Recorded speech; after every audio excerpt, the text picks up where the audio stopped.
Hello বন্ধুরা, কেমন আছো? আশা করি তোমরা সবাই ভালো আছো। আমিও ভালো আছি। নিয়ে চলে এসেছি একটা নতুন ভিডিও। এক্ষুনি এইমাত্র ঘুম থেকে উঠলাম। দুপুরবেলা একটু না শুলে না ভালো লাগে না, তাই ঘুম থেকে উঠলাম। আর তোমরা ভিডিওটা মানে শুরু থেকে এন্ড অবধি দেখো। তোমাদের কাছে একটা রিকোয়েস্ট, ঠিক আছে? তোমরা যদি ভিডিওটা না দেখো তাহলে আমাদের ভিডিও বানানো বৃথা। তোমরাই আমাদের সাপোর্ট করো, তোমরাই আমাদের সব, ঠিক আছে? তো আজকে আমি কন্টেন্ট নিয়ে এসেছি, নতুন একটা যে ভিডিও বানাবো সেটা আমি বানাবো। এইমাত্র আমি একটা ভিডিও দেখলাম, আমি শিল্পী।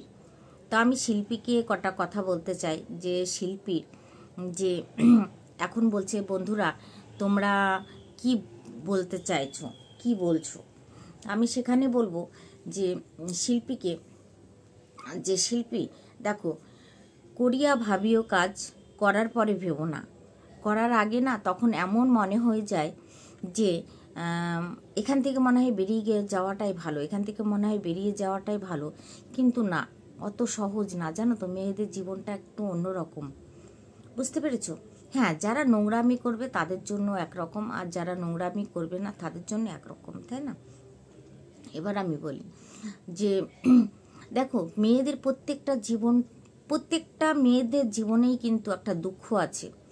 যতই আমরা মেয়ের জাত, আমরা পরকে যতই ভাবি আপন করব, আপন করাটা কিন্তু বাস্তবে সত্যি খুব কঠিন, প্রচণ্ড কঠিন। দুই পক্ষ যদি ঠিক থাকে তবেই আমার মনে হয় সেইটার সমাধান হয়।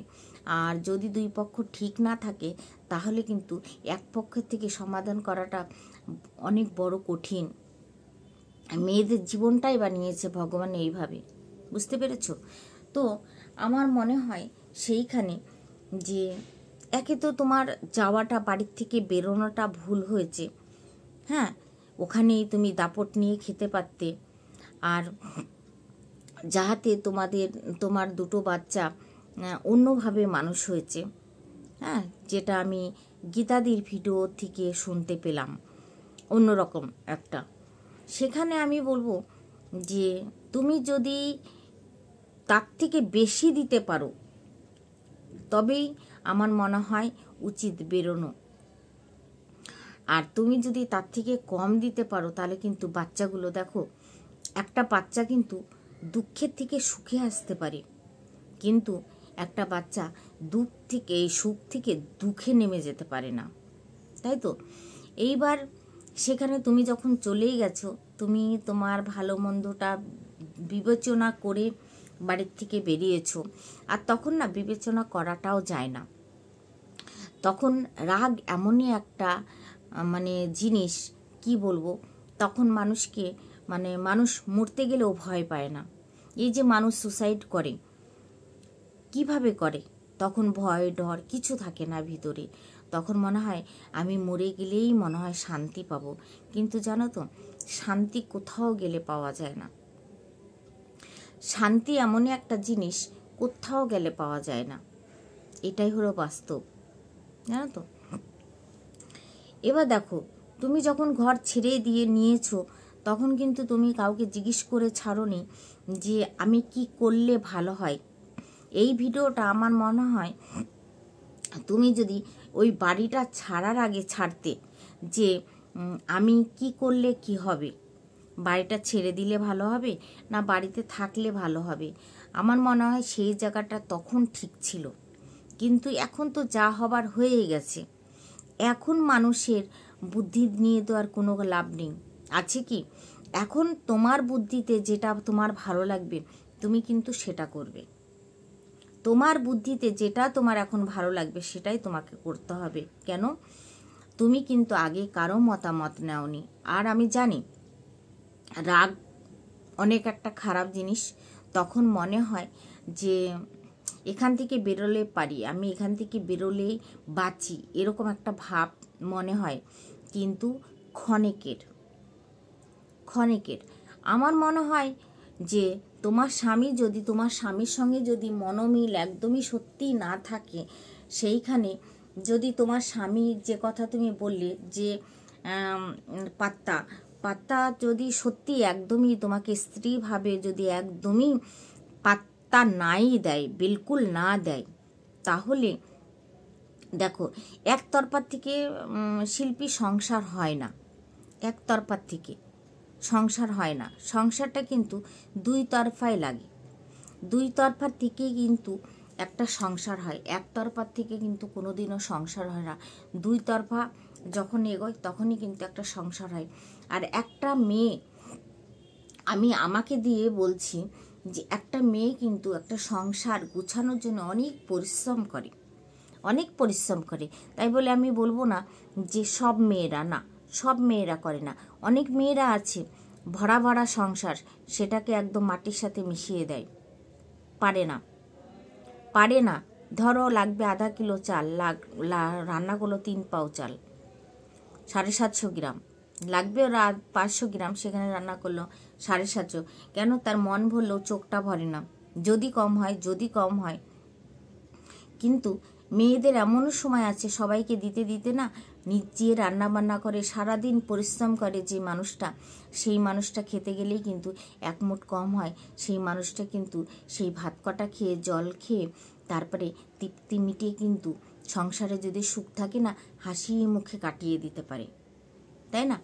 আবার অনেকে আছে যে 500 গ্রাম চাল লাগবে, 750 গ্রাম লাগলো, অথচ দেখা যাচ্ছে 300 গ্রাম চালের ভাত লাগলো না, সব ভাত কি করলো, ডাস্টবিনে ফেলে দিল। এরকমই মেয়ে অনেক দেখা যায়, অনেক আছে এরকম, পৃথিবীতে অনেক আছে এরকম মানুষ। তাদের স্বামীরা যতই কাজ করুক, যতই ইনকাম 2 হাত ভরে নিয়ে আসুক, কিন্তু সংসার কুলাতে পারে না। সংসার একটা মেয়ে করতে গেলে, একটা মানুষ যে কত, একটা মেয়ে ছেলে যে কত পরিশ্রম করে, সেটা যে মেয়েটা করে সেই মেয়েটাই বোঝে। আমি বুঝতে পারি তুমি এই সংসারটা, তুমি যখন বললে যে ওই সংসারটা করতে আমি কিনা করেছি, সব বুঝি, সব বুঝি। কেননা তোমার ভিডিও আমি আজকে থেকে দেখছি না, অনেক পুরোনো। তোমাকে নিয়ে আমি পুরোনো চ্যানেলেও ভিডিও করেছিলাম, তুমি বলতেন আমি লজিক নিয়ে কথা বলি, লজিক নিয়ে কথা বলি, আমি এই নিয়ে ভিডিও করেছিলাম। হ্যাঁ, দেখো, মানুষের মাথায় যতই লজিক থাক, বুদ্ধি থাক, যাই থাক, ঠিক আছে, অনেক সময় বুদ্ধি ভ্রষ্ট হয়ে যায় মানুষের মাথার থেকে, কিচ্ছু করার থাকে না। আর মানুষ মাত্রই ভুল হয়। তুমি এমন কিছু ভুল করনি যে তুমি তো আর সেই সন্দীপের বউর মতো তো করনি না, যে সন্দীপের বউ বাচ্চা টাচ্চা রেখে তারপরে যে আনন্দ ফুর্তি হুরা হাররা হিরা করে বেড়াচ্ছে। কিন্তু শিল্পী, তোমাকে এখানে একটা কথা না বলেই পারলাম না, সত্যি শিল্পী, এখানে তোমাকে একটা কথা না বলেই পারলাম না। তুমি কিন্তু সেই একটা নোংরা মেয়েটাকেও সাপোর্ট করতে, তখন খুব বাজে লাগতো, জানো তো। আজকে তোমাকে সাপোর্ট কেন করছি জানো তো? আজকে তোমাকে এই কারণে সাপোর্ট করছি, তুমি বাচ্চা দুটো কিন্তু ফেলোনি। তুমি বাচ্চা দুটোকে নিয়ে যেখানেই গোড় পারছো, বাচ্চা দুটোকে নিয়েই গোড় পারছো, তাই না? আর একটা পরপুরুষকেও ধরনি, যেটা সন্দীপের বউ করেছে। এটা অন্যায়, এটা অন্যায়। যেটা সন্দীপের বউ করেছে সেটা একদম অন্যায় করেছে, সেইখানে প্রশ্রয় দেওয়া চলে না। তাহলে কি হবে জানো তো? আগের দিনে দেখা যাবে যে তোমার সন্তান, আমাদের সন্তান, তোমাদের সন্তান, যত সন্তানরা আছে না, তাদের আর সংসার হবে না। একটা করে বিয়ে করবে, ছাড়বে, আবার একটা করে বিয়ে করবে, ছাড়বে, কোর্টে যাবে, ডিভোর্স করবে। না, আমাদের সন্তানকে সেইভাবে শিক্ষা দিতে হবে যে এই ধরনের ভুল কাজগুলো যেন কেউ কোনোদিনও না করো। এটা আমি সব সময় বলবো, সব সময় এই কথাগুলো আমি বলবো।